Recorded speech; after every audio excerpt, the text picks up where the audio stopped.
Welcome to this episode of Chalk Talk. In these talks, we chat with inspiring teachers of IIT Kanpur about their teaching methods and what do they do to make their teaching effective.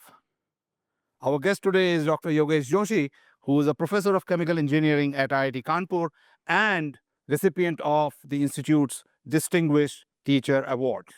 Yogesh, we welcome you to the Chalk Talk and thank you for accepting our invitation to share your views on cheating with us. Thank you. Thank you so much, Manoj. I really feel humbled seeing all the great names who have given this top chop talk. Thank you.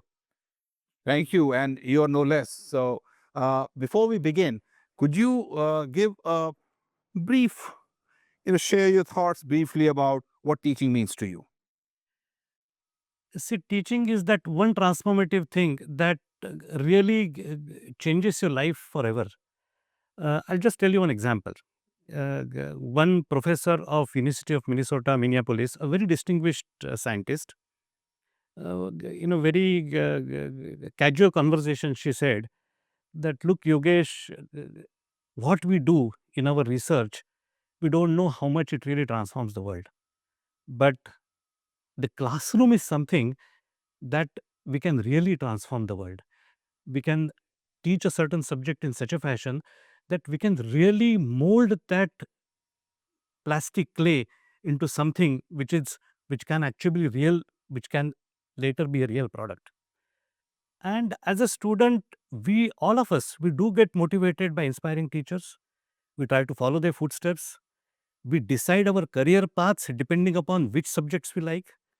So, frankly speaking, teaching is absolutely everything for those nascent years where it matters the most. So, teaching cannot be overstated. I think teaching and being a teacher is probably one of the most important professions of the society.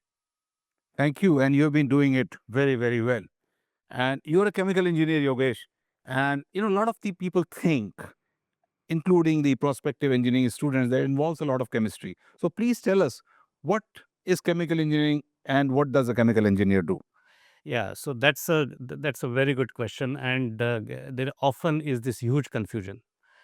So, frankly speaking, chemical engineering started by chemists. There is no two ways about it. But what exactly is chemical engineering from a very traditional point of view?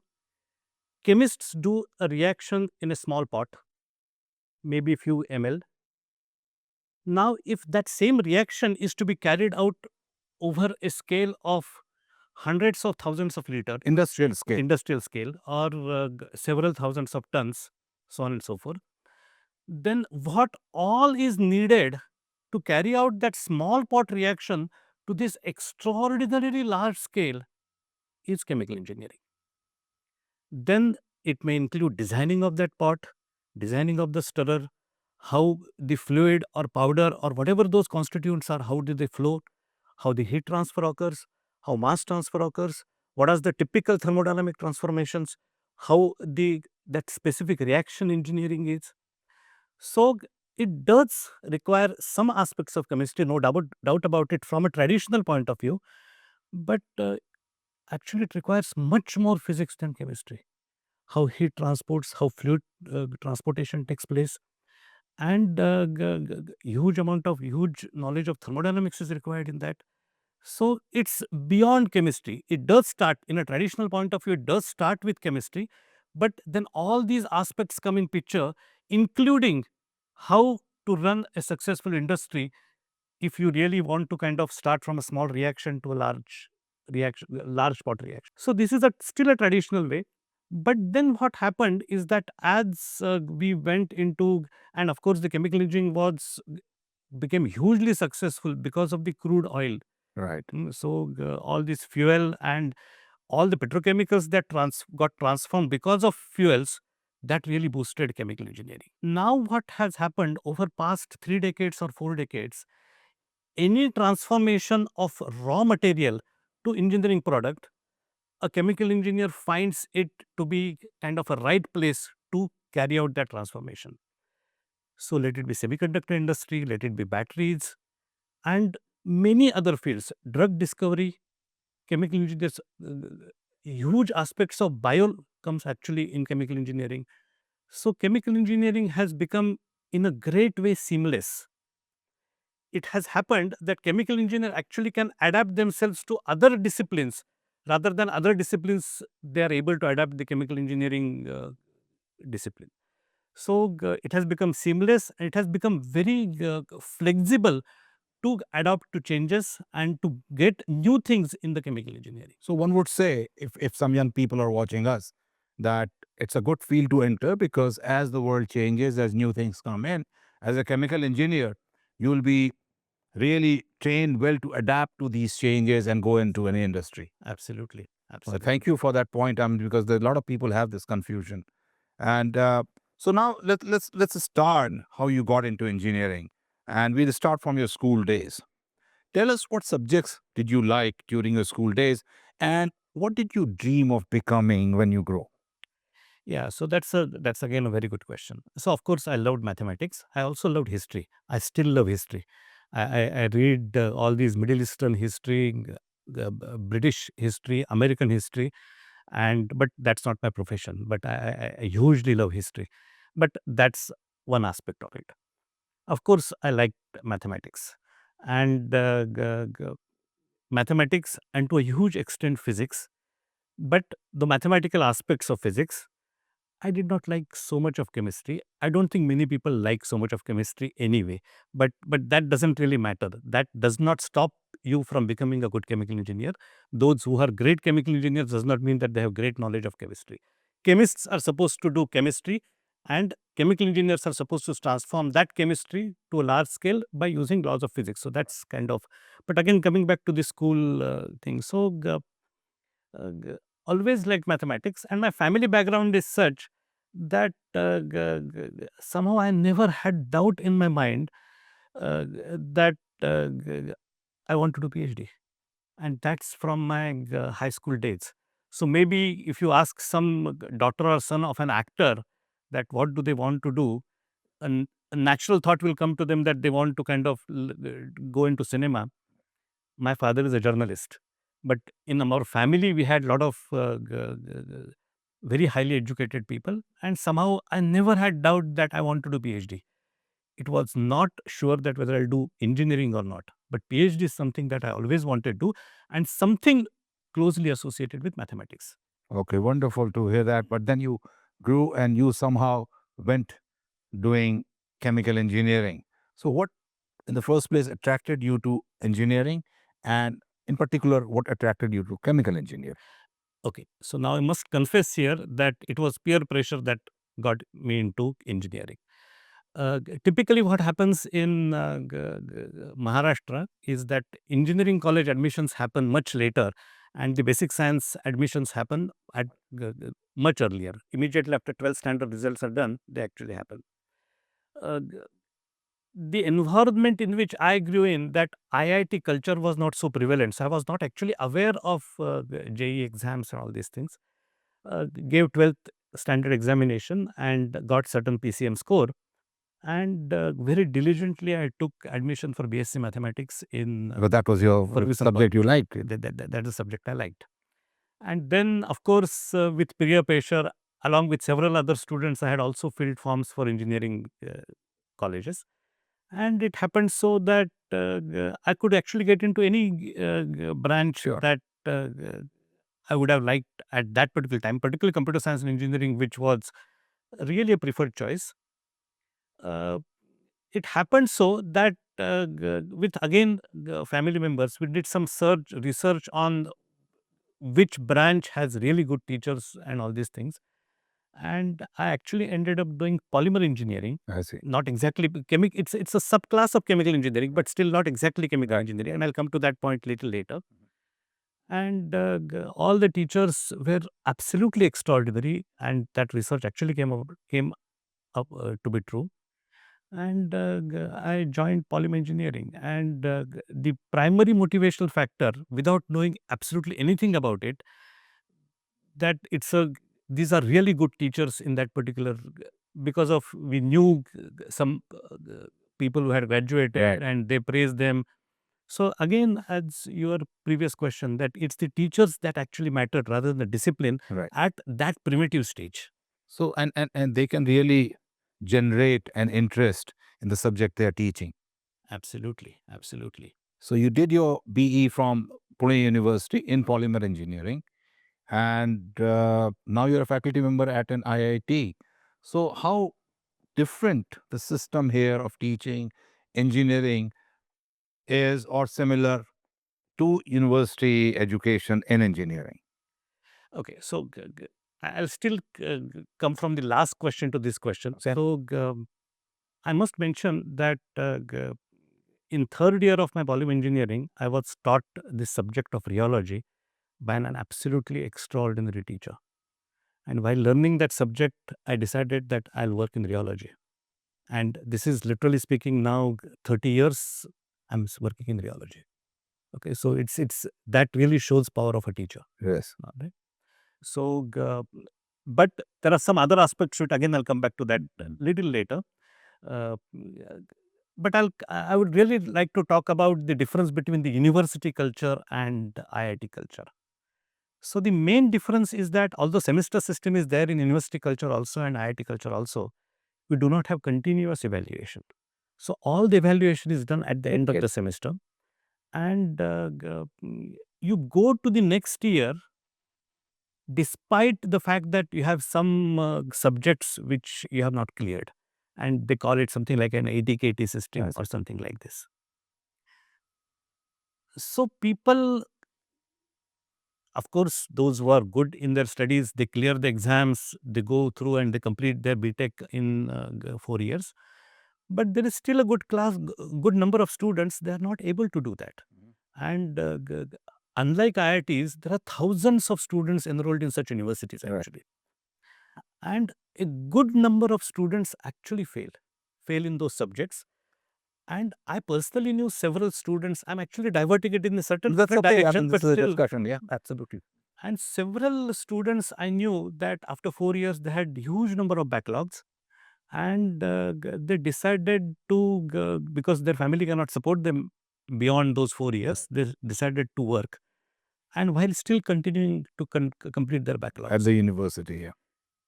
Getting failed was of course sad, but it was never looked upon as something like a massive blow to your future or something like this. Why I'm saying this? Because in my 4 years and beyond, I never heard about a single suicide case in that Or kind of- depression. or depression. Yeah. As a matter of fact, people used to laugh about it, Yeah. and they will come back again later. Mathematics used to be a typically difficult subject. Many people used to give it several times to Right. clear it. I know several people who took 7 years, 8 years to complete their education. 4 years they studied. Beyond that, they actually worked, and while working, they studied. They're very happy people. They're very successful in There was no ways. stigma attached to all that. There was no stigma attached to it at all. Beyond a certain number of years, nobody actually asks you about your how many marks you get. It all really depends on your experience. But what they took pride is in the struggle that they went through, and they completed BTech, and they went So ahead. could it be the difference only between IIT and university culture, or it's also that society has changed from that time and the pressure that students feel is much more now? I feel that in our system there is a huge peer pressure among the students, that if my neighbor is doing something and I'm not able to do that, it means something that is great in him and not in me, which could be cause of my depression. But if I look at it from completely individual point of view from me, if I really grow on my strengths, no matter I may be not doing well in certain subjects, I have to try to get there. But that is not failure in life. And that society actually taught everybody that look, and there were examples that people took 7 years but they still are successful. So if one has clarity about what is success in life and what is failure in life, actually there is nothing like failure in life. If one understands that, then probably one will get away with all this depression and other problems. Please don't look at yourself from others' glasses.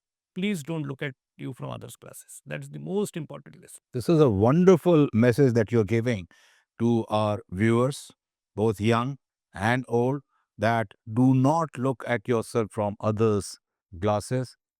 Have confidence, you will do well in life. Yeah, yeah. Ups and downs do come. So that's a great teacher speaking here. So I think this is a wonderful point.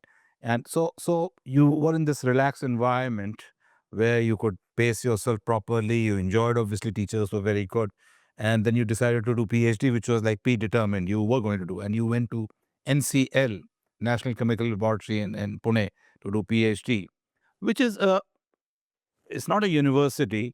So how different was the research environment there compared to, say, at IIT, which is much more broad academically? So actually, I had no plan of doing PhD at NCL. It happened so that after BTech, I got an admission. I got placement through the campus placement in one company, and then there was also an advertisement at NCL for a project position. And I decided that if anyway I want to do higher education, what is point in joining a company? So I joined NCL on a project, and I thought that I will give GATE exam. I will do MTech in IIT and go abroad for PhD. So that was a typical plan that Right. I had. Any student would think of, yeah. Exactly right. And I must mention here that I come from vernacular medium. So Right. my complete education, including maths and science, has been done in Marathi medium.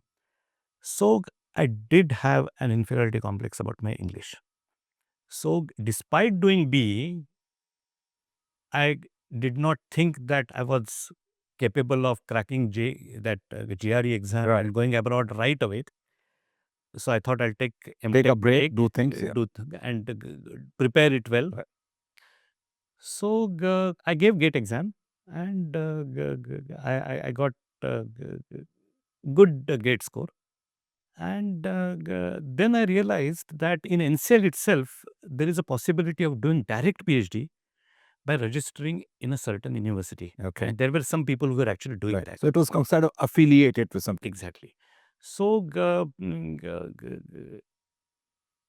Mashelkar and Dr. Lele, essentially, I was working in that big group. Right. And they suggested that why I do not kind of try that particular path. And so in that context, I was registered at IIT Bombay, but did PhD from NCL. So Carried out your research work at NCL. so my degree is from IIT Bombay. Right. And so therefore, I had to do entire coursework at IIT Bombay. So I actually stayed in IIT Bombay hostel for my entire coursework. So that's about 1.5 years or something. That was around 1 year. Okay. Because I did not want to prolong that, so I took more courses. Actually, I got a warning from academic office then that you have taken many courses, and if you fail, then we'll not be responsible for it. But I still took those courses.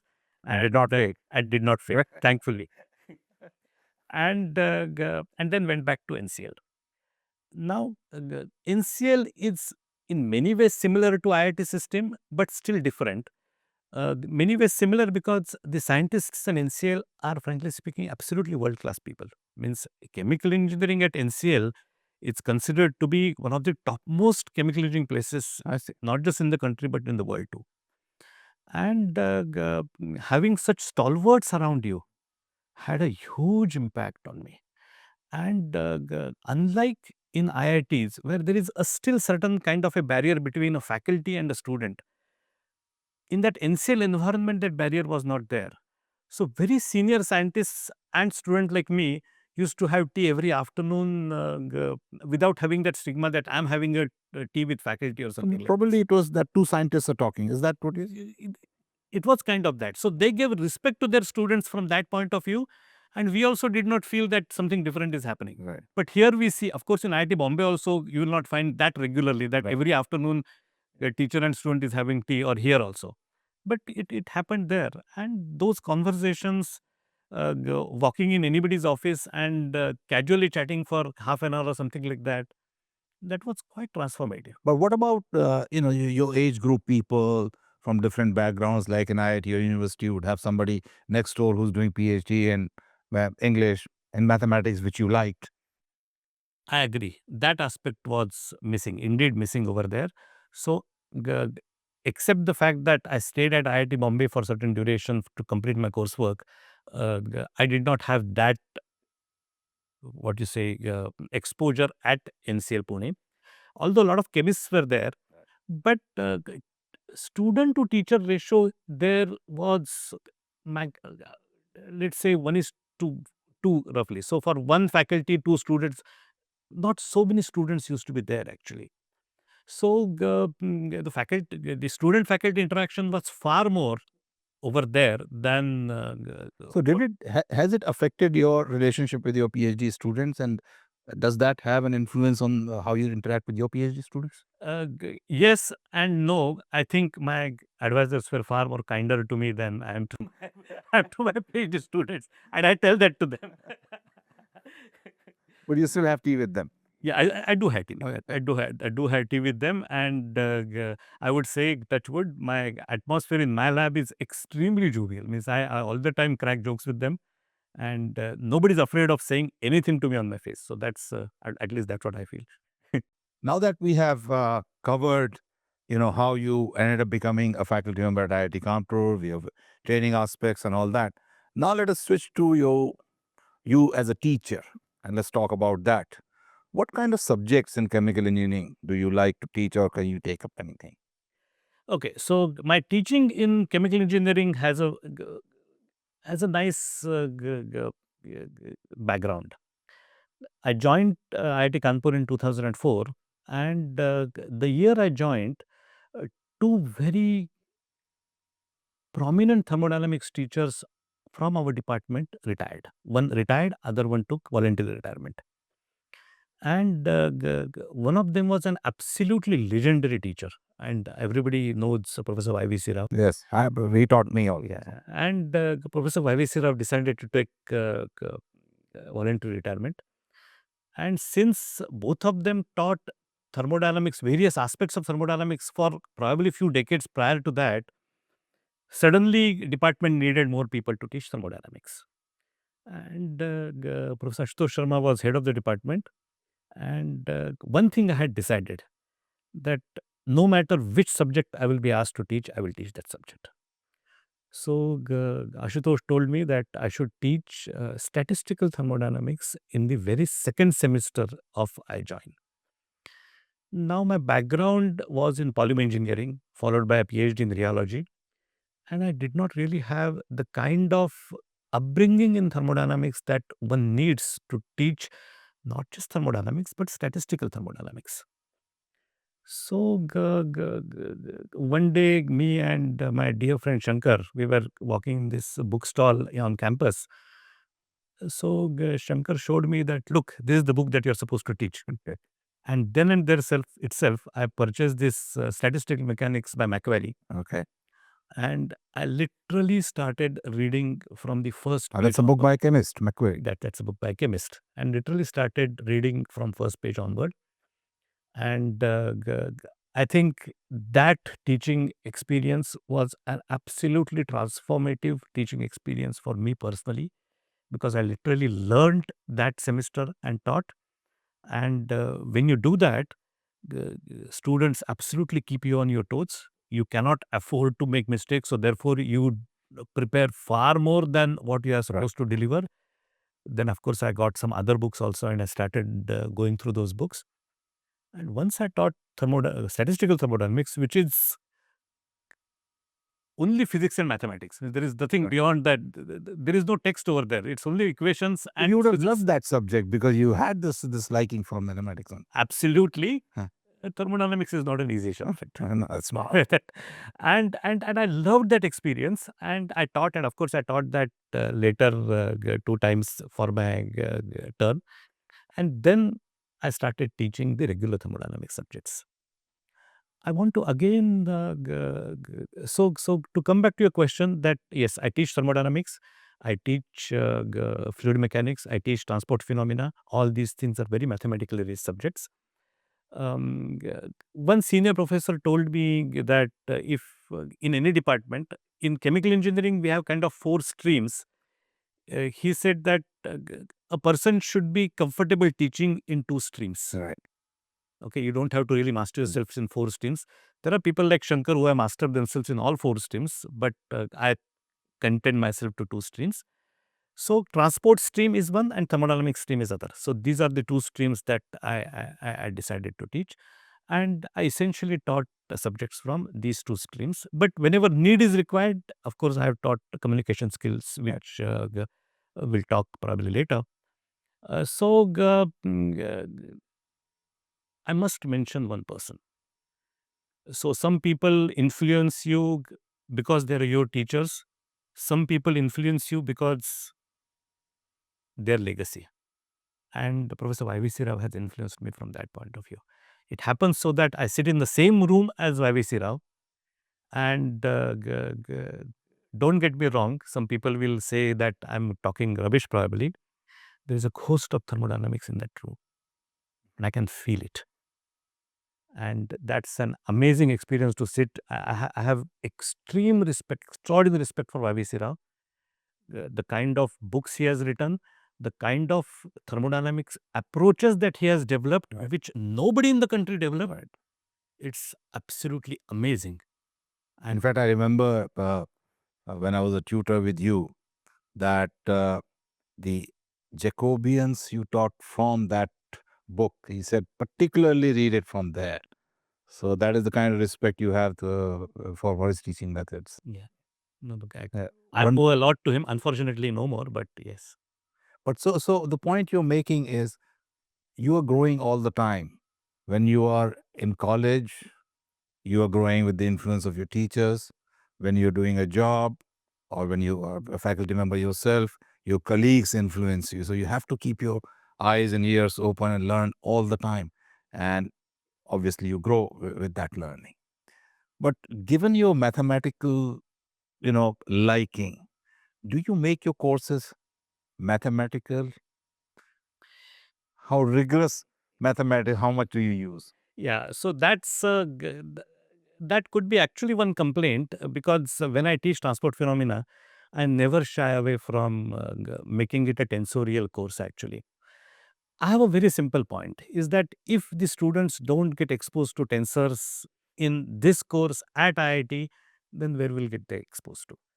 So I tend to keep standards high, but I don't make them suffer because of that. But when I was of that age, I used to ask many people. Tensor word kind of had a taboo in my mind. So what are tensors? I asked this many people, and frankly speaking, I never got a very satisfactory answer. And then I realized when I actually started understanding what tensors are, I thought there cannot be anything more simple. So when I teach tensors, I tend to teach them from this most simplistic point of view. So essentially, the and we'll come to that again. So if you are relationship between two vectors, and if there are three components over here and three components over here, so I literally kind of divide the class in groups. So let's say there are 20 students on this side, 20 students on this side, and I said that this one group has to have independent relations with this group. How many relationships will those be? And that's how you introduce the dimension of the technique. Exactly. So if 3 and 3 here, then there are 9 relationships over here. So that actually makes a second order tensor. So if you do that, then immediately they relate to this particular tensor. So you are mathematical, but you're well aware that students like you may not actually appreciate it right away. So you make these connections where they can see mathematics. Is that a right statement to make? Yes, and there is also another aspect to it. I try my level best to not refer to notes while I'm teaching. What happens is that then students actually see you working things completely by yourself. That also is a learning experience for student, because if you get stuck, and it's not that, well, the journey is always rosy. Right. Many times it's not actually. You make mistakes, you go back, you correct your mistakes, and then move on. That process is also important for students to see. They learn how to come out of a mistake, how to recognize the mistake in the first place. And actually it has happened several times that students correct you. Sir, you have done this wrongly. So they're following you. And that's a very, very good thing actually. Right. And many times, if I find a mistake later, I scold students that, look, you guys are not paying attention. How did I make this mistake? So tell me, then. I mean, that's a very good point. But you know, when I see students in my class, the expertise or the mathematical skills they have, vary from over a wide range. How do you engage them with this kind of mathematics that you're doing, and your mathematical approach of teaching? Yeah, that indeed is a challenging task. There is absolutely no doubt about it, because every student in the class does not have the same mathematical mindset as the other student. There are two aspects to look at it.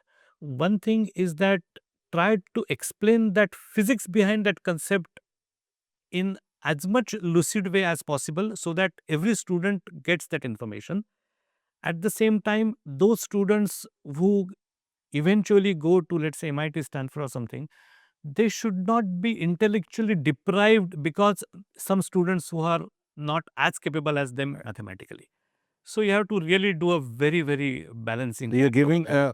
an intuitive feeling for the subject and then making it rigorous through mathematics. Is that the To an extent possible, to an extent possible. But if you see a subject like transport phenomena, it is really difficult not to teach it without tensors. So, there is something called, we usually do conservation of momentum. In transport phenomena, there is something called conservation of angular momentum. Now that, of course, you know all these things well. So the conservation of angular momentum is tensorially really very complex. right, right? I don't ask them these questions in exam, but I make sure I derive it. Let them at Somebody who's least see it. interested at least knows about it. So, Right. my grandfather used to say about, he used to read Jnaneshwari. So he used to say, Taya darshane sparshane punya zode. It means that even the touching Jnaneshwari is also will give you punya. So just going through that, seeing that mathematics, although some people may not immediately be able to grasp it, some people may can try it and grasp it, but it's important to go through that sanskar. That's what I feel. So when you're teaching, you're trying to address to the students who are not so skillful in mathematics. They do have this intuitive feeling about things. People who want mathematics. What exactly do you do? How do you inspire them? What do you do to inspire? So certainly those students who are falling behind, I give them time. I call them to my room, and again, at the end of the day, things happen at exam level. So you have to really have that balanced exam where you essentially judge everybody in that particular bell-shaped curve. Otherwise, those who are not doing so great mathematically may not be the toppers of the class, but they should not get penalized because there is rigorous mathematics in it. But hard work is necessary for everybody. So tell me, sometimes it so happens when you are in love with a subject and you have developed an expertise after doing a lot of work, you kind of become blind to students. You have difficulties. How do you keep track of that? One tends to become purist. I'll just give you an example over here, and that is Swami Vivekananda is known to be one of the greatest disciples of Sri Ramakrishna Paramahamsa. And Ramakrishna Paramahamsa was actually the ardent devotee of Kali. He was a priest at Kali temple. And so Swami Vivekananda is his disciple. And after coming back to India, he started a mutt, completely under Ramakrishna mutt. It's called Advaita Ashram in Mayanati. It's in Uttarakhand. So he said that only Advaita worship will happen over there. And then he went somewhere for his own duties. And when he came back, his disciples had put Sri Ramakrishna's statue there, and they had started doing the regular puja Right. and all these things over there. It was a picture of frame of Sri Ramakrishna. And despite being disciple of Sri Ramakrishna, despite being calling him an avatar, Swami Vivekananda took that photo and he went to throw it away. So, although he wrote books on Bhakti Yoga, Raja Yoga, Jnana Yoga, but he said that when you're talking about Advaita, it must only be Advaita. You should not get, at least this side, you should not get anything else. So one tends to be purist from that point of view. So, and of course, I'll not even the slightest of imagination compare myself with Swami Vivekananda. But while teaching thermodynamics, it happens. So, and I think it happened once in front of you also when I was teaching thermodynamics. That I tend to be purist, and therefore, while teaching classical thermodynamics, I do not like to talk about statistical thermodynamics aspect at all. I remember that well. Hmm. So when you ask us, and I still get upset now, when you ask a student, a chemical engineer or mechanical engineer particularly, if you ask them what is entropy, and when student gives answer like it's randomness, it really upsets me. I said that, look, you have been born and brought up from that glacious mold. You define entropy from a glacious point of view. If you want to define entropy from a statistical point of the mechanics point of view, then just calling it randomness is not sufficient, because then you need to define it mathematically rigorously. Because typically, spontaneously, you find that crystallization occurs. And if entropy decreases, entropy always increases as a function of time, then it simply means that beautiful crystallization order that you're seeing is actually a randomness. Yeah. So how you can reconcile both things? But unless you understand that statistics well, calling it randomness is not good. So that I really witnessed, and when I was a tutor with you, the, this purist thing that you're talking about. In fact, I picked it up, and when I taught thermodynamics and physics, I said no statistical, think thermodynamics, and it helped me grow. It helped me look at things in a different way. So tell me how this kind of involvement, this kind of if I call it obstinacy to be a purist, how does it help you grow as a teacher, as an expert? No, it tends to develop some kind of a strong character in you. And strong character, I don't mean to say it very positively over here. You tend to be very opinionated. But some people appreciate that point of view also. As a researcher, you tend to define boundaries of certain aspects of treatment very clearly. And as a researcher, that actually starts defining you, that purist type of mindset. And it has its pros and it has its cons also. A typical example is that if you belong to a certain, in music particularly, if you belong to a certain gharana, then traditionally you're not supposed to cross the line. Now, there are some people who do beautifully by Right. combining Fusion, gharanas, combine, yeah. combining gharanas. Some people still tend to be, it's a it's a personal choice, and one enjoys being in that kind of state of mind, and one should Tell not. me, I mean, when you have developed this kind of perspective on one side, at the same time you're doing research, doesn't it also make you a better interdisciplinary person?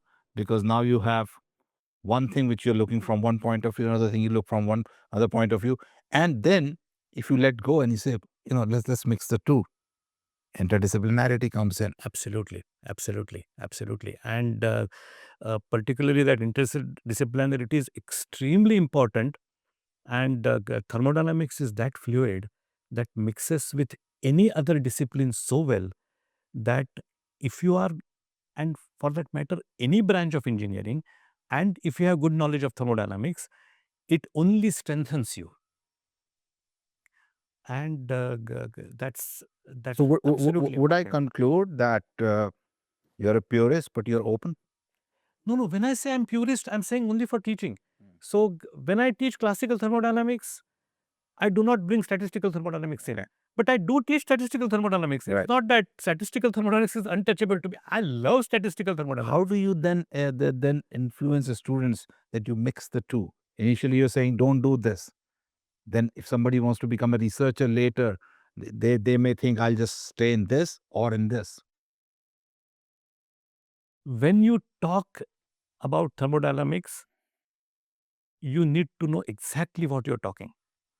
Calling entropy randomness or that kind of short statement just because somebody in your JE class has taught you is not something that one would appreciate. You can give a perfect definition from a statistical thermodynamics point of view. I will absolutely appreciate it. But not here and not there is not something which is good. So you don't go halfway here and halfway there. You study both the topics well and make a studied, educated statement. It will be absolutely appreciated. Let me put it on the record. I love statistical thermodynamics. No one is not saying that. I'm more worried about the teaching aspect of it and the influence on. So what kind of on students? What kind of narrative would you build in a class to give this point of view? Look, I mean, this is it, and then you mix two. No. Actually, when I teach classical thermodynamics, I strictly mention it to students that you must take a course in classical. While teaching classical thermodynamics, I tell them you must take a course on statistical thermodynamics. There are no two ways about it. It will only complete your education in thermodynamics. But it's like again Advaita and Bhakti. So one will complement each other, but one is independent. Right. So you learn independently, and then you kind of bring them together, and then the interdisciplinarity thing comes in. Absolutely, and that interdisciplinary thing is very important. But one should not be mixing things half-heartedly without knowing from Or from convenience point of view. When this is convenient, I'll use this argument. When this is convenient, I'll use this argument. Is that what you mean? That is still okay if you precisely know both the arguments absolutely accurately. Okay. Now, Yogesh, we talked about your teaching and all that, but in addition to being a distinguished teacher, you're also a very well-known researcher, an accomplished researcher, and have received numerous awards for your research. Tell us, I mean, you talk about rheology, and so tell us about rheology and what kind of research do you do in that? I must mention one thing, and I'm making it not because this is a teaching interview or something like this. I would say absolutely 100% of my research has been influenced by teaching, and there is absolutely no two ways about it. I'll explain you how. I work for past 22 years. I'm working on thermodynamically out of equilibriums of materials. Okay. Now, this terminology brings thermodynamics directly in, but I work on soft materials which are time dependent. Now, anything which is time dependent is thermodynamically out of equilibrium. So, and such materials are everywhere around us. Means the toothpaste that we use in the morning is a soft material which is thermodynamically out of equilibrium. Pharmaceutical creams, slurries, paint, huge number of materials that are used in chemical industry, the soap, are all thermodynamically out of equilibrium. And at the same time, So when you say thermodynamically out of equilibrium, they tend to change. they tend to change as a function of time. So they have not yet reached their equilibrium state. As a matter of fact, their equilibrium state will be completely useless state from a application point of view. Right. So I work on a subject called thixotropy. Now, thixotropy is a very intrinsic rheological concept. It essentially says that evolution of viscosity in a given material as a function of time and as a function of deformation field, how that viscosity again decreases. So viscosity, I mean, let me explain to the viewers, is the resistance to flow. Resistance to flow. And the resistance to flow develops because structure development occurs. Right. Structure development occurs because material wants to lower its free energy as a function of time. So there is a direct thermodynamic connection there. So modeling of these kinds of materials would not have been possible for me if I would not have taught that statistical thermodynamics course in my very second semester, because I had no upbringing in thermodynamics.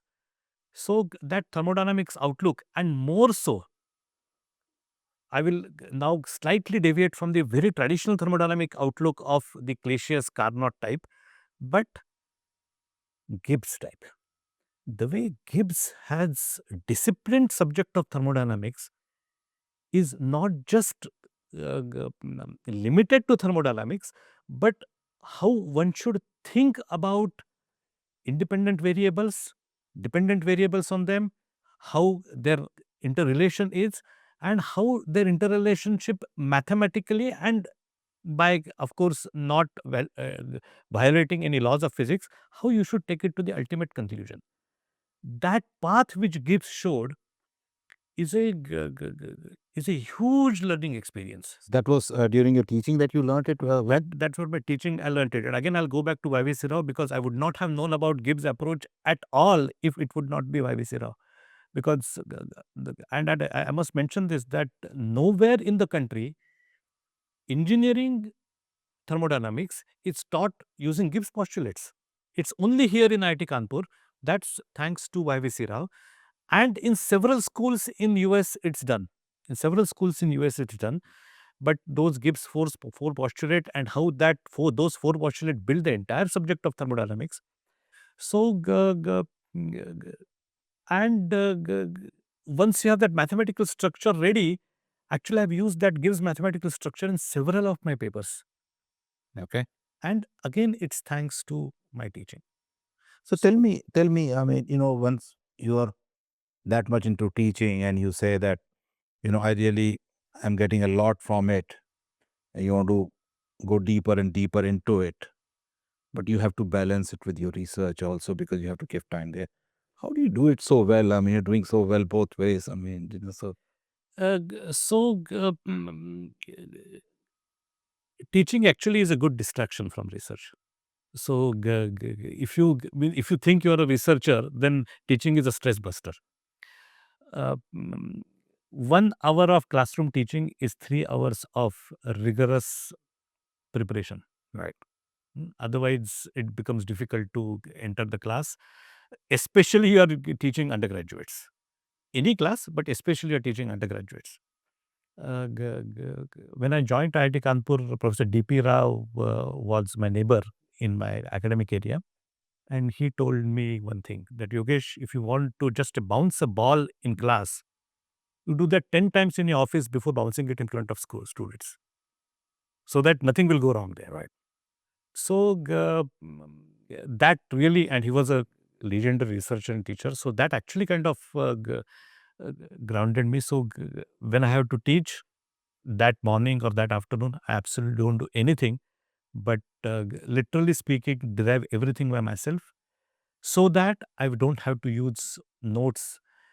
Somehow, actually, it's not insulting, but I somehow feel that if I'm looking in my notes while teaching, it's something like you are copying while you're giving your exam. You're not living the subject.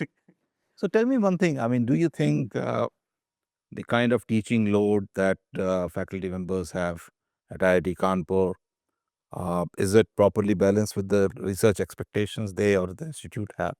I think typically 1 to 1.5 course load at IIT Kanpur is minimal in any university in the world. I know ISC Bangalore has much lesser, but I still don't think it's really large. It's very, very well manageable. So what you're saying is with the kind of teaching load that institute gives, you can do a teaching very well and still have a lot of time for research and do both of them in a balanced way. Absolutely, absolutely. As a matter of fact, I know several universities where people teach 3 to 4 hours a day. We teach 3 to 4 hours a week. Right, right. So very nice. So now tell me, I mean, in this now, we have started using AI and ML. It is in the market. And what I find, and I've looked into it a bit, that these can help students quite a lot in terms of, learning by themselves and so on. So I would really like to know your views about use of AI and LLMs and ML in teaching, where I can encourage the students to think independently, get a feedback, self-assess, and make progress. If AI would have been there, no Ekalavya needed Drodacharya. So AI actually can, in principle, to a great extent, replace a traditional teacher if that student has that interest in learning, asking right questions, getting, so that he can get right information. And getting information does not mean your problem is solved.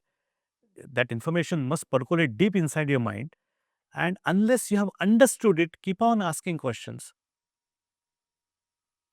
to the point that you have understood that particular variable. And AI never tells you, hey, you are wrong. What are you doing? Yeah, exactly. And AI is extremely patient. You can bother AI at 2 a.m. in the morning, 3 a.m. in the morning, anytime you want. Yeah. And it's an absolutely great tool. Anything that makes you understand the subject is great tool. If AI is doing that, AI is an extraordinary tool. So what is the role of a teacher then? Not everybody will have that kind of, see, the way AI does not have patience, a student also needs to have patience to talk to AI. Right. AI is still not human. So if there is a connection between teacher and a student, then that can yield far greater benefits than a student and AI. There is absolutely no doubt about it. So having that personal relationship with teacher as a teacher student relationship will be of great benefit, much better than AI. Having said that, for every subject you may not get that kind of relationship. Sometimes you can have this relationship between student and teacher, but still you need to clarify your doubts. So let knowledge come from every direction. So a real physical teacher is also important, and and a willing real physical teacher is far more important. There is no doubt about it than AI. But if such teacher is not there, then AI to a great extent can help you. So how do we define the role of a teacher? Do we have to really start discussing it among ourselves? Given AI, all this can happen. How do we define? I'm not talking about relevance. Relevance will always be there, but how do I define our new role in the age of AI? We are still not been able to understand what the real, on one hand, potential, on the other hand, danger of AI is. It's a very difficult question to answer. I'll again go back to one of the spiritual examples over there, and that is, let's say, an aspirant, a spiritual aspirant has gone to a guru, and guru is giving that spiritual aspirant some directions. Trust me, if you start talking to AI in that language, AI will give you identical instructions. So, as far as the percolation of the information being transported to the disciple, AI and that guru are no different. But seeing that guru following those in his life has a huge influence on how the disciple lives his life. Similarly, seeing a physical researcher, physical teacher, how he talks, how he explains, when a question is asked, because I'm a human. It's not AI talking to AI. When a human is talking to another human, how that human is processing that question, how differently he's coming up with the answer. Just like you said earlier, that you like teaching without notes and you're working out things, that itself is kind of training for a student, seeing how things are being worked out, how if a mistake has occurred, how you're coming out of it. Is that what you mean? Yeah, absolutely. So seeing a physical teacher for a physical person is always, that connection will always remain there. Having said that, AI is very deep. I'm still not been able to fathom its dangers, potentials completely. Where we are going to eventually, I do not know. Given those fears, do you think if you had AI during your student days, you would have really liked sitting with it and learning from it? Student life, yes, but more so, certainly while I was teaching in my initial years, I would have loved to have AI, because there were some of the concepts I really struggled with. And I can just ask that question to AI, and AI can give me answer right away, and I can immediately understand it, and it will be very useful. But yes, in student days also it would have been useful. But see, the most important thing is that it's not how much information or right information is coming in the close vicinity of me. Unless and until it goes inside me, it's not of, there is no use of it. So let physical teacher, let AI, anybody teach me, but I must understand it thoroughly. I must be able to process it. As a physical person, I must be able to process it. Then only the task is done. Yes, AI would have certainly helped. Now, question is, I'll go back to what you said earlier. You said if AI was there, Eklavya would not have needed Dronacharya. How do you reconcile Vicky? That's not See, the issue is that because Dronacharya did not want Ekalavya to be his disciple. Okay, okay. So that from that Yeah, point of view. from that point of view. So, but Ekalavya did not have any teacher, so he observed and he learned. Right. Here, teacher who is unwilling and still. So if there's a person living where there's no teachers available, no schools available, AI can really do a good job to that student if they want to learn. Absolutely. Well, thank you for that clarification. So because it was really bothering me. How do you No, for reconcile? Arjuna, Yeah. Dronacharya is better than AI. Right. But for Right. Ekalavya, Yeah. since Dronacharya did not want him to be disciple, Right. AI would have done probably a decent job. Yeah. So maybe a person who's sitting in a remote corner of Arunachal Pradesh, AI would be fantastic. Whereas a person who's in Delhi and has a lot of teachers available. Absolutely. Right? Absolutely. Absolutely. Okay. You also talked about the course on communications that you teach, and we have another course called ethics. Have you taught ethics also? I have not taught ethics, but I have taught communication So skills. Yeah. tell us about your experience in teaching communication. Yeah, so those are one of those times when in our department, it's the chairman of course allocation committee. He calls you and tells that, look, Yogesh, there is really nobody at this moment. So why don't And you had anyway promised yourself, I'll teach whatever I'm asked to I'll hear. teach whatever I'm asked to. Right. So I took this particular course and I thought it's going to be a boring exercise. I don't know what I'm going to do. But the moment you think like this, you have failed yourself as a teacher. So, bottom line is that there is that excitement quotient in any subject. You first discover that excitement quotient. And once you have discovered that, you try to percolate it to students. So, that communication skills course had many aspects to it. It had public speaking aspect, it had Presentations, PPT slides, all. presentations, writing skills, Right. paper writing, but those it's an undergraduate, so there was not much of paper writing, group discussion. So, and I remember doing a lot of internet reading on that, that what is that crux of that particular specific activity Right, right. that one must get right in order to excel compared to your other companions. And I tried to understand that, and that was the thing that I tried to emphasize.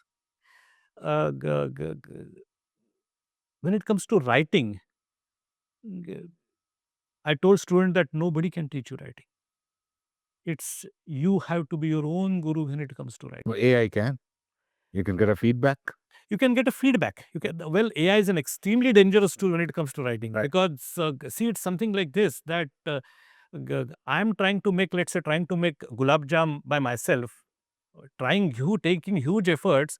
And if I just kind of push that gulab jam through that AI paraphrasing, that gulab jam becomes world class gulab jam. Right. So, how am I supposed to make my gulab jam the best? Is very difficult, because that temptation of just pushing that Right. through AI paraphrasing is there. So now things have become very difficult. From one point of view, it's not bad, because those who did not have writing skills, people suddenly the letter writing skills have improved. You get email from staff members which are far better than they used to be. So all those things are indeed good. But when it comes to writing papers, you must use your own language to write papers. And for that, if you want to write, you must read first. And English is the world language, so you must read as much good English as possible. need to emphasize that you must read Harry Potter, you must read Dan Brown. Anywhere there is a good English novel, you start reading that.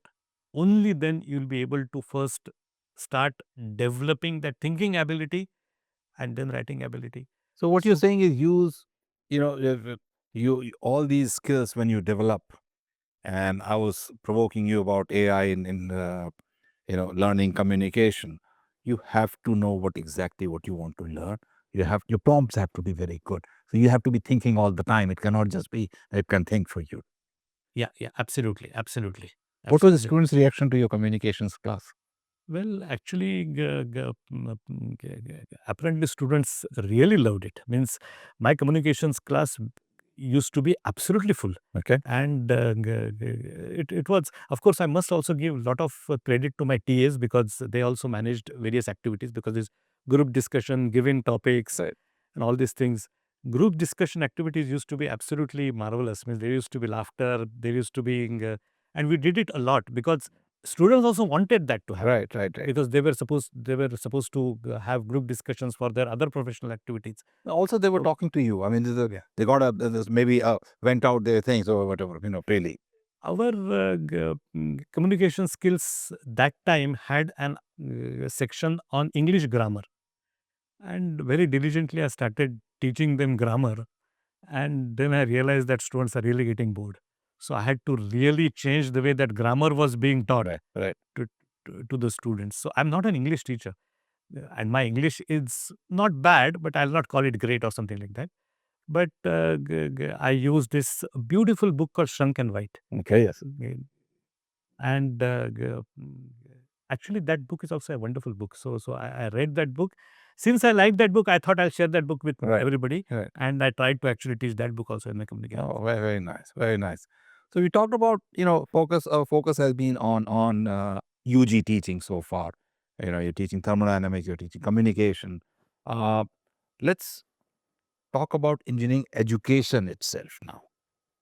And that is, and we talked about interdisciplinarity. You've given your views, how you learn from others. Now the world is becoming very, very interdisciplinary. And in fact, there was a book 2 years ago on Einstein that he became great because he worked on these boundary problems where the boundaries of two fields were uh, meeting. So he could take things from here, take things from here, do things well. So, how important and how significant should it be? How important it is to have strong science-based engineering education in this world where interdisciplinarity is becoming very important. So those people who work on shop floors in industry, you find that they're greatly knowledgeable about the product. Uh, They have great understanding about how that specific system works, but unfortunately, they're not highly grounded in science. If you want to do transformative changes, then you must be grounded in science. For example, you must have good understanding of physics. There is absolutely, you cannot live without that. So, good understanding of physics, good understanding of mathematics is a must for any engineering discipline. And good understanding of chemistry is also required because how much ever you want to love chemistry or hate chemistry, the world kind of runs on chemistry. So you must have understanding of chemistry also. The batteries, the whole energy actually is run on chemistry. Maybe some biosciences also because that is the future. Biosciences is a. I'll come to the biosciences in a minute, but just to complete that particular answer, there is absolutely no way you can get away with having a complete education, complete engineering education, without giving significant emphasis to basic sciences. There is absolutely no way. Engineering, engineering is base of engineering is science. So your building will not stand if you're not well grounded in science. Right. Coming to biology, I think I would say the people 2-3 generations back made a huge mistake that they removed biology from engineering education. Now it's coming back. It's coming back, yes. Biology is an extremely important topic. And I regret that the way I was told that if you're doing engineering, then why you need bio? And then I left bio and only kept PCM, and I never worried about or never got concerned myself about bio. I think personally it has been a huge loss for me. And this is an as important subject as physics, chemistry, and mathematics. And engineering students must again also be grounded in bio, because we just saw what happened 5 years back. The whole world was at standstill, and only biologists could actually had the solution to that. Right. So science-based education. You're referring to COVID. I have referring to COVID Right. pandemic. And again, coming back, if you want to do innovations in your professional life in engineering, you cannot do it without grounding in science. You can run an industry, means if you join something and if you want to do that forever, routinely, then you can do it without knowledge of science. Just what's happening around, you have good knowledge of that, people will value you for that, fair enough. But if you want to do some transformative innovations, you must be grounded in science, because basic science is the tools in the hands of engineers. That's what gives you that vision. That's that gives you everything, as a matter of fact. Means I have absolutely no doubt that basic science is extremely important for engineering. So, according to you, and I share that view, a broad, foundational, science-based curriculum is very important for an engineer to have in the first few semesters of the curriculum. Absolutely essential. There is no doubt about it. You cannot live away with good first 2 years of science-based education in any engineering discipline. So, a big debate that comes, uh, there are new fields coming. And when you want to have this broad base, there are these foundational courses which are traditional. And at the same time, so there are some new fields which are coming up, they become equally important. How do I balance that? A lot of times the students say, maybe I want to learn this thing new. Why are you teaching me this old, physics, chemistry, math, or science? How, as a designer of a curriculum, as a teacher, as an educationist, do I balance these? No, this is a very important point, and that debate will has been going on. That debate will go on. The answer is, you cannot have a building without foundation. And how much ever world may progress, and world has been progressing for last hundreds of years. It's not that only it's happening now. Uh, You must have that preliminary, whatever the necessary science education, physics, chemistry, mathematics background. You cannot get away with it. You can introduce the new disciplines as electives. Okay. But again, now that my purist point of view comes over here, and that I do not like new branches being set up just because there is a trend in market. Right. Means if you have computer science and engineering, it's a great branch. But having sub-disciplines of that computer science and engineering, just because they are appealing to market, I do not like it as purist from a marketing point of view. At least since I don't have to worry about it, I'm not worrying about it. If somebody is doing that, then that's a separate issue. But chemical engineering is a fantastic branch. Mechanical engineering is a fantastic branch. As a purist, I have reservations in calling metallurgy also material science and engineering, because metallurgy, that soul of the metallurgy is in metals, right? And metals are still irreplaceable. So, and so is physics, chemistry, mathematics, and biology are irreplaceable as far as engineering education is concerned. So that's fine, but that brings up a question. Engineering ultimately is also related to market, selling things, making things for society. So how does this purist view take care of that? That let us not be driven by market. Let us do what we want to do in our ivory tower. Is that what you're indicating? No, no. When I said that purist view, I said that people name departments just because there are trends in the market. That does not mean that the new subject should not be introduced in the traditional disciplines. They must be. As a matter of fact, the curriculum, particularly third year and fourth year, especially the fourth year curriculum, should be fluid. It should be based on more and more electives, where those electives essentially cater to those new trends in the society. But first 2 years, That is the thing. That is, yeah, I mean, non-negotiable. that non-negotiable. Foundation. Third year, partial. Fourth year, you are free to explore your own world. Okay, wonderful. Wonderful to hear that. Now, when we're talking about these different subjects and we talked about communication, sometimes one wonders whether, one should be teaching communication at this stage, first year, second year, third year, as a different subject, or it should be kind of made seamlessly a part of each course where assignments are also looked at from communications point of view. The project reports are also looked at from that point of view, lab reports. So seamlessly a person learns that communication skill. Yeah, and you are absolutely right. As a matter of fact, if students are told that, um, so it's something like this. Let's say I want to build my body, I want to build muscles and everything. Then I must go to gym and I must use those dumbbells and various equipment in order to build my body.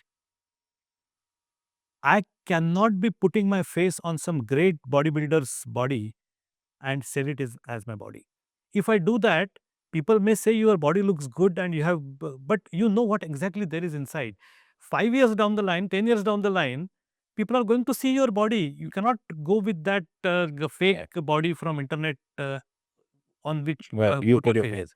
Similarly, I'm just using that as a metaphor. Similarly, if I copying somebody's assignments, if I copying somebody's, let's say, if I have to write an essay and I'm copying it from internet or somebody else, it's that I am restricting my skills to develop. And that aspect, that evolution that I am supposed to go through, if I'm restricting that now, how I'm going to show results of that which will make me more successful 10 years down the line, 20 years down the line. So until this aspect is emphasized to the students, that not copying is, forget about grades or anything like that. It's in your own interest that you are developing that. It's something like this, that doing 10 kg dumbbells a day, 10 times a day or 100 times a day is my homework. And if I get a person to do that, Yes. what's going to Yeah. So that is the aspect of copying. The other aspect I was really referring to was that as a teacher, when an assignment is submitted, I not really look for the correctness of the derivation or mathematical steps. I also look at how it is presented and maybe assign some weightage to that, so that I know in second year the person did assignment a certain way. By the time the person reaches fourth year, the quality has become much better. I agree with you. When I gave that example, I meant every aspect of it, but specifically speaking, I completely agree with you. Uh, the one of the writing is of course one aspect. One of the problems that practically every student faces, there is a very small exception that are gifted, and it's public speaking. Yes. And people have huge inferiority complex when they face audience. I'm an example of that. So and that aspect is something is that can be improved by professional guidance. Yes. And And in all the classes. exactly. And universities like us can definitely help students grow in that particular aspect. So a person who has come from village is not able to speak well. Girl students in class also influences that well, what that person will say, how that person is going to laugh. Again, that topic of not looking at yourself from others glasses come, but how much ever it is said, it always is there. You always want yourself to be presentable. So and some professional help to students, particularly at this age, will be hugely So we beneficial. do that professional help. We do that, one course on or two courses on communication.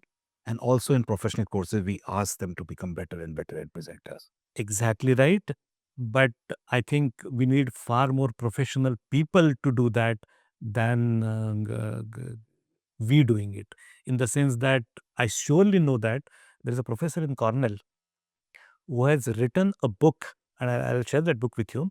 He has written a book on how to give good talks, co-authored by a director of Hollywood, Yes. Yes. Itai Cohen, Yeah. from Yeah. Cornell. There's another book called Randy Olson's book. Okay. Don't be such a scientist. So what do you mean? Scientists talk in only monosyllables and all that. He says, explain, talk. So, And I have seen some MIT professors, Stanford professors giving lectures as if you're watching a Shah Rukh Khan movie. yes, absolutely. So presentation, Yeah. getting the, engagement from the audience. So And for that, if we can provide professional help to our students will be stellar. yes, They will not just themselves be successful, but they will make their alma mater successful. absolutely, absolutely. So that's a very good, the discussion we have had on communication, because it's a very important aspect of education which we have started paying attention to, but need more attention. Now, once we have done this engineering education, UG education, I want to come to the PG part. And a big concern that we've had, I mean, you go to selection committees, I go to selection committees, that the applicants leave a lot to be desired. Is there something lacking in our training them as during their PhDs? How can we make it better so that we produce good faculty members for the future? Yeah, it's a difficult question. Not question in the sense for me to answer. It's a difficult problem, I would say. And yes, we do see that. And it's not just PhDs from India, but even PhDs from abroad also face this kind of problem. And g- more and more academic jobs are academia is getting more and more difficult. So those who have really mastered this skill will eventually go through. And the answer essentially lies in two aspects to of it. A student must be conscious about what it requires to be a faculty eventually. So that student starts gaining all those skills. And forget skills, it's not just skills, it's grounding yourself in fundamentals. That's the most important thing. So to begin with that, and then skills. And when it comes to the faculty, the important aspect is that the faculty also should not look at a student as his extra hands to do experiments, write papers, and just done with the PhD. So there is a person who has to grow also. He's not just a. So we are, as PhD advisors, producing not just a PhD, but a prospective faculty member. Absolutely, absolutely, absolutely. So both the onus is on both actually, and huge efforts are required. As a matter of fact, to become a faculty is not easy. It's one needs to put in huge amount of efforts, much more than what it takes to go to industry and work. And not just to become and to sustain it at that and level. to sustain it and to sustain it at that level. Absolutely, I completely agree with you. And a conscious effort is required from student and advisor, both of their points. So suppose, I've trained a student well, they've come after PhD, postdoc, but still, PhD does not make them necessarily a good teacher. You gave examples of sitting next to IVC Rao, how you learn things, how you. So do you think institutes now should have a structured faculty development program, particularly for new faculty members, because teaching learning has changed? Earlier it was, I teach, you learn. Now it's, getting those learning outcomes. Certainly, and that will be greatly beneficial, particularly giving them professional professional guidance from how to communicate well, how to speak well, of course, in class. That most essentially can get better and better as they continue teaching. But overall management of the course, how to talk to student, how to be sensitive to them and not um, being too benevolent to them, in the sense that you need to have that right discipline as well as right friendliness with the student, making sure that students find you approachable. They can come and talk to you. They can sometimes just come inside in your room and they talk about their own personal issues, including teaching. All these aspects need some kind of guidance from professional side. Means, of course, we have psychiatrists also on the institute, but for different purpose. But a good curriculum for those who have just joined as new faculty will be surely be helpful. There is no doubt about it. Unfortunately, people think that research is the only thing that will get them going, and teaching is something that you have to just do it. I mean, you have to just go there and show your face to students for 1 hour and then come out. If we have that mindset, then neither this will happen nor that will happen. Right. But certainly that hand holding will be required. So thank you for that view, because recently when we had a workshop on communication, and many young faculty members attended that, and some of them came and said, we are even willing to go through a course on how to teach. We can take credits, you can give us grades. So I think realization from that side is also there. Some of those who want to become serious teachers do realize there's some sort of a training, some initiation is required. So you're actually saying that. No, no, it's very important. And as a matter of fact, if such courses are taken, you'll find that our PhD students will actually take those courses equally seriously as new faculty members. I'm glad you say that, because last year we did do a workshop for teaching assistants, PhD students, and the response was very, very nice. And No, that's you're doing a kind of great service to the institute, because to education. to education, and even institute is Yeah. education in a way. But yes, yes, Yeah. yes, yes. Thank you very much. And we covered a lot of grounds, and I wish we could continue, but time is limited. But so I just wanted to thank you for your time. But before we leave, I would like you to give a message to our faculty members how to build their academic career and enjoy it. Yeah. So, well, I'm not that big or something like that to give any message or something like this. But in 2006, I heard Professor C.N.R. Rao talk, and it was in Mumbai that I heard his public lecture. Actually, I don't know him personally, and he made a point, and that point really made me think. And what he said is, the biggest problem of Indian academia is that we do not look outside. We think that if I'm doing better than my neighbor, then I'm really great or something. He said that you compare yourself as far as your productivity. And when I say productivity, I'm not saying quantity, I'm saying quality. Quality in every aspect, teaching as well as research.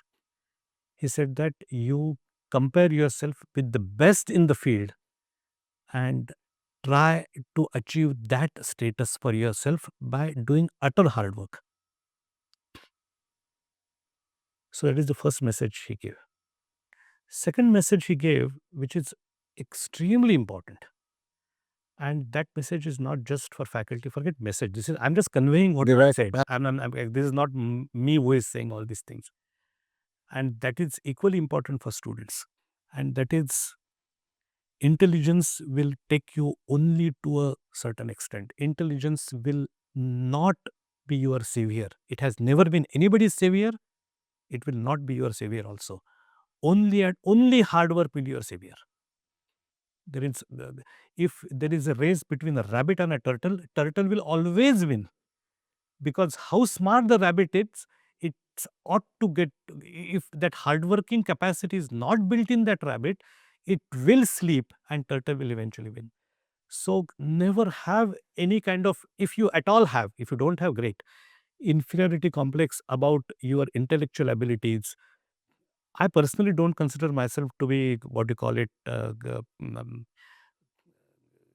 there are far more sharper people than what I can think. I cannot actually think as fast as I know some people, the way the answers they give, the way the analysis that they do, far more sharply. There is something that God has given to you, something that God has given to them. But something that God has given to all of us is ability to do hard work. Just do that and leave everything to your destiny. So Well, thank you on that good note. Yogesh, it has been a great pleasure talking to you. It was a lot of fun. I enjoyed thank it. you. Thank you. And Thank you so much. thank you for giving us your valuable time. Thank you. Thank you so much.